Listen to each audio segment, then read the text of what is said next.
L'équipe de France a effectué 3 matchs cette semaine face à la Bosnie-Herzégovine, face à l'Ukraine et face à la Finlande. On va tisser un bilan sur ces 3 matchs comptant pour l'éliminatoire de la Coupe du Monde 2022. Salut tout le monde, c'est Mathieu, j'espère que vous allez bien. On se retrouve aujourd'hui pour parler de l'équipe de France. Ces 3 matchs qui ont été effectués cette semaine avec des rencontres face à la Bosnie-Herzégovine du côté de Strasbourg, face à l'Ukraine du côté de l'Ukraine et face à la Finlande du côté du Parc OL. On va donc revenir sur ces 3 matchs-là, avec sur ces 3 matchs 5 points pris. On va revenir sur ces matchs rencontre par rencontre, tisser un bilan également. Ensuite sur les 3 rencontres de ce rassemblement des hommes de Didier Deschamps. Le premier match était mercredi dernier du côté de la Méno, avec un match nul face à la Bosnie-Herzégovine, la Bosnie de Pjanic, la Bosnie de Edin Dzeko qui a marqué un joli but. L'équipe de France qui a eu du mal de rentrer dans son match, qui a eu quelques opportunités avec Kylian Mbappé sur son côté gauche, alors qu'il faisait parfois beaucoup la même chose. Donc à un moment donné, les défenseurs bosniens ont réussi à le prendre à 2, à 3. Ça a été compliqué vraiment de faire surtout les choses offensives face à la Bosnie. Ça a été compliqué. Défensivement, ça a été aussi assez fébrile. Après, le but de Dzeko est très très beau, hein. Vraiment, il n'y a rien à dire. Mais c'est vrai que, voilà, un partout avec quand même peu d'occasions, il faut le dire, du côté de l'équipe de France.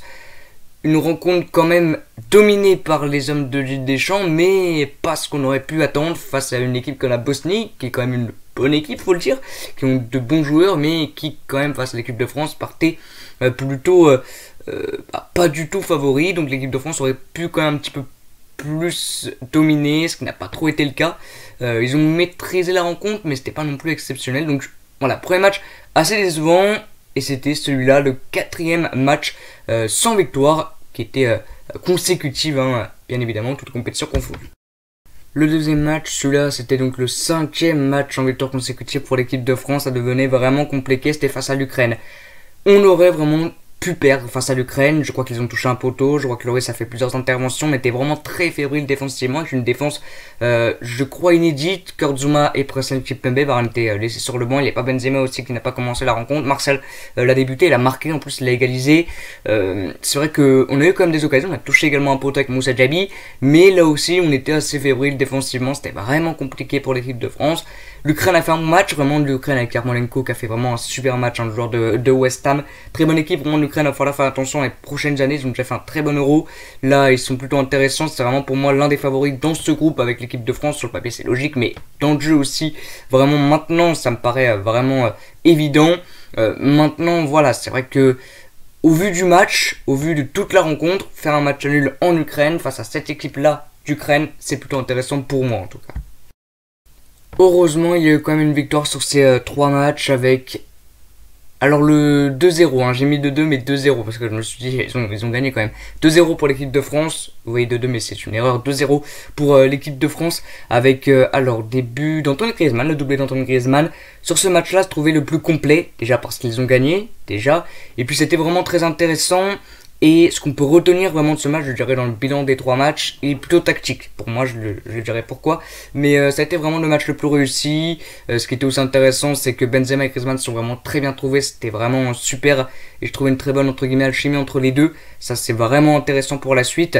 Et là on était un petit peu moins fébrile défensivement, on n'a pas trop concédé d'occasion, donc ça c'est intéressant. Certes c'est la Finlande en face, mais il y avait quand même des joueurs intéressants, comme par exemple Pucci qui est l'attaquant de Norwich, ou encore leur gardien Lukas Radecki. Donc fallait quand même se méfier, mais l'équipe de France a fait vraiment un bon match. Pour moi celui-là c'est le meilleur, parce que la victoire, mais sur le jeu le plus maîtrisé des 3. Donc je pense que vous le savez, un petit rappel, l'équipe de France, donc après ces 6 matchs joués, ont 12 points.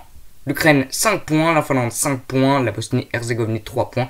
Le Kazakhstan, la seule équipe que l'équipe de France n'a pas encore joué, en tout cas n'a pas joué sur ces 3 matchs-là. Ils ont joué tout le monde sur ce rassemblement, sauf et donc le Kazakhstan. On a vu sur ces 3 matchs, genre j'ai mis les 4 nouveaux qui ont fait plutôt des belles rencontres, même s'ils n'ont pas eu tous un grand temps de jeu. Tchouaméni a fait quand même plusieurs matchs, même s'il s'est blessé. Diaby est rentré 30 minutes contre l'Ukraine. Hernandez a fait un très bon match vraiment face à la Finlande. Et Verretou, ça a été plutôt pas mal aussi sur la première mi-temps face à la première équipe, c'était face à la Bosnie-Herzégovine. Donc mon avis sur ces 3 matchs, plutôt décevant quand même, surtout sur les deux premiers avec la manière et le score aussi face à la France, c'était intéressant. Et la chose tactique qui est vraiment bonne, c'est le dispositif qu'a utilisé Deschamps avec son trio de 3 devant Griezmann, les deux attaquants, et devant Martial et Benzema. Alors pour moi, quand vraiment Mbappé va revenir, il faudrait mettre à la place de Martial. Donc pour moi, un trio Mbappé, Benzema, Griezmann derrière, ça peut vraiment marcher